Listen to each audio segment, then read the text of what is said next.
Ours is the age of sharing, gigging, and Ubering just about everything. Let me give you a couple of examples.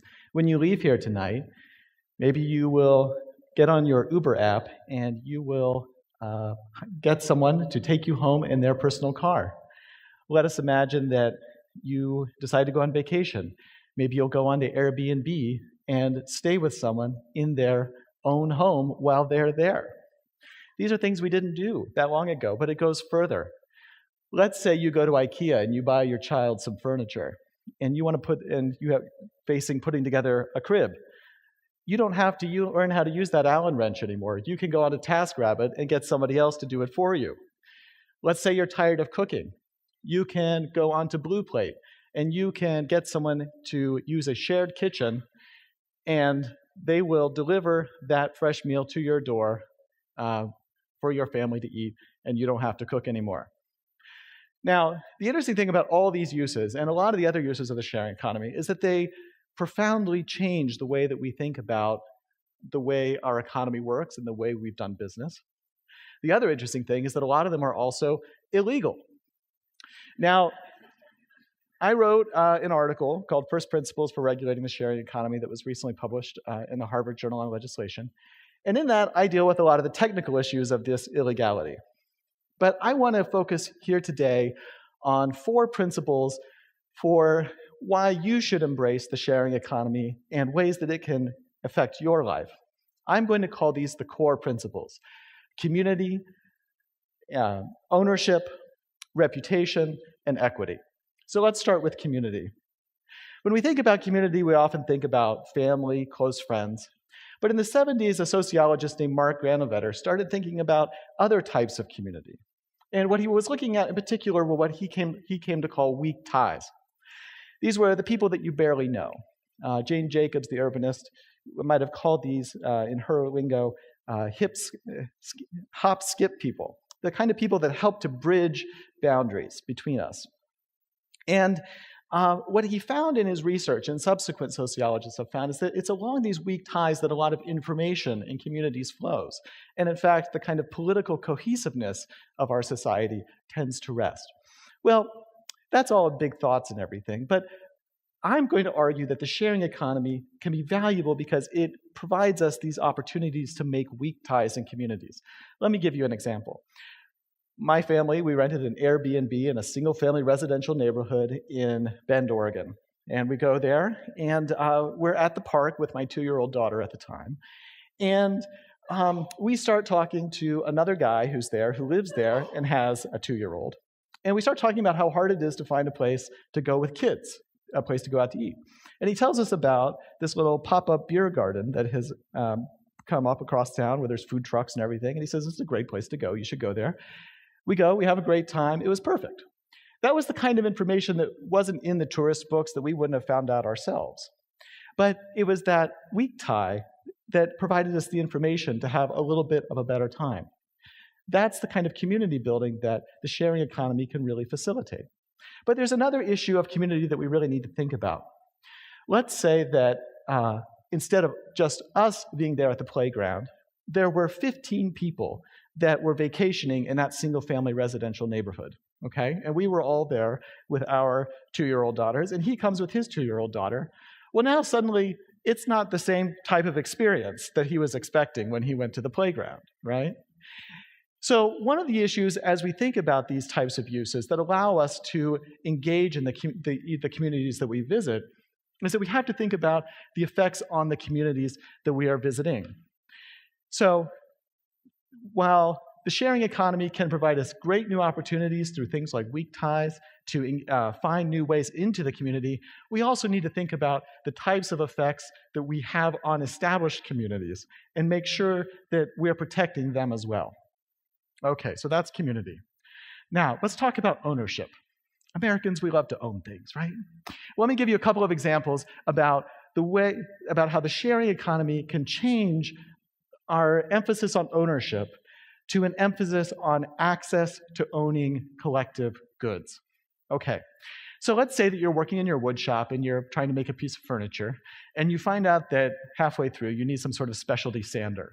Well, one thing you could do is you can go down to Home Depot and buy that thing that costs $100 or $200, right? And then you're going to use it, and then it's going to sit there for about a year, or maybe 2 years, or maybe you'll use it 5 times in the entire time that you own it, right? And then you'll sell it for $5, 20 years from now. The alternative would be, what's happening now is that a lot of places have lending tool libraries. You go, you need that specialty sander, you use it for the weekend that you need it, and then you take it back, and then someone else gets to use it as well. Let me give you another example of a sort of science fiction future. Autonomous vehicles.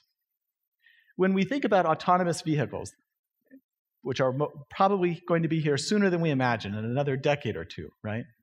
These are vehicles that will drive themselves. Now, some people will buy these, right? These are the people that buy Teslas, right? Or something like that, right? But a lot of us are not going to buy an autonomous vehicle. Instead, what we're going to do is we're going to access it through a shared autonomous vehicle, okay? And so what we want to do is think about creating an access point to collective ownership of that autonomous vehicle. This is precisely what General Motors and Lyft are teaming up to do right now. You may have heard about this, but GM just purchased a $500 million stake in the ride-sharing app Lyft. And what they are trying to do is do precisely this, create an access point for you and for all of us to these new autonomous vehicles. All right, so what we've seen here with ownership is that the collective access, if we focus on access to collectively owned goods, we can do 2 things. First, we can better utilize underutilized goods. That's the sander that sits on the shelf, right? Instead of it sitting on the shelf, a bunch of people get to use it. And the other thing is we can plan for infrastructure better. We can better use our infrastructure dollars. So if we collectively own that car and it comes only when we need it, maybe we don't need a 5-lane highway. Maybe we only need a 3-lane highway. And maybe we don't all need driveways anyway, right? The car will just pull up right in front of our house when we need it. Now, that may all sound like science fiction future, but it will be here before we know it. And if we focus on this type of thing, we can substantially increase the way we plan for infrastructure in the future. All right, reputation.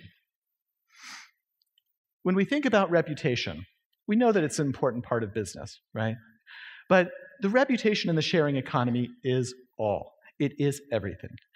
And for both the workers and the consumers, it's important that we as individuals be able to own our reputations, and moreover, that we can take it with us.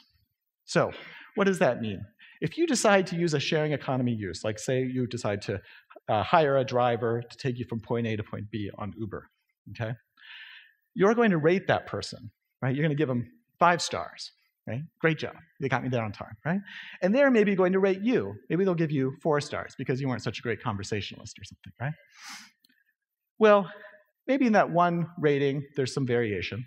But if that driver takes, 100 different rides or 1,000 rides over the course of a year or so, they start to earn a reputation. If they're a great driver, 5 stars. You're going to want to take that ride with that person. Same with you as a passenger, right? Reputation matters. But here's the interesting thing. If that Uber driver decides that they want to go to, say, some startup, can they take their reputation with them? Let's say it's a company that does the exact same thing. It's some other startup that's just a Boise Uber equivalent. They want to go local, right? Well, they can't take that reputation with them. They can't take those 1,000 5-star ratings. I think that's a problem. I think that you should be able to own your reputation. Moreover, let's talk about across platforms.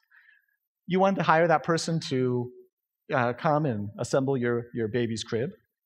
Well, maybe you would also want to know about their ratings as a driver on Uber or hosting people on Airbnb. It may not be definitive with how they are with an Allen wrench, and you may decide to hire that person anyway, but wouldn't you want to know if they had bad ratings or people thought they had bad driving skills or something? These are the kinds of things that we would want to know. And that reputation should be portable, and someone should be able to own it individually. All right. Finally, equity. One of the most important things that we've done over the last 50 years is to ensure equitable accommodation in things like hotels and taxis. People that are disabled, minorities in our population, have historically struggled with these types of public accommodations and public utilities. African Americans having trouble finding taxis, people with disabilities not being able to access buildings. Okay? We've done a lot over the last 50 years with the Americans with Disabilities Act, and specifically the Civil Rights Act of 1964, that have done a lot to assure that, that the disabled and minorities in our society have access to these public accommodations.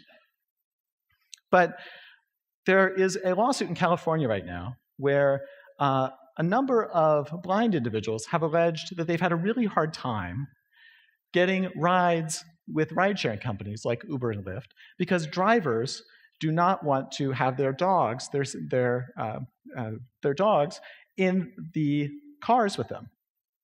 Okay.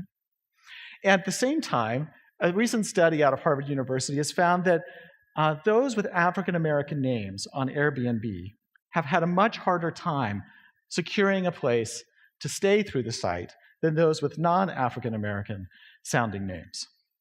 These point to problems with the sharing economy that we need to address.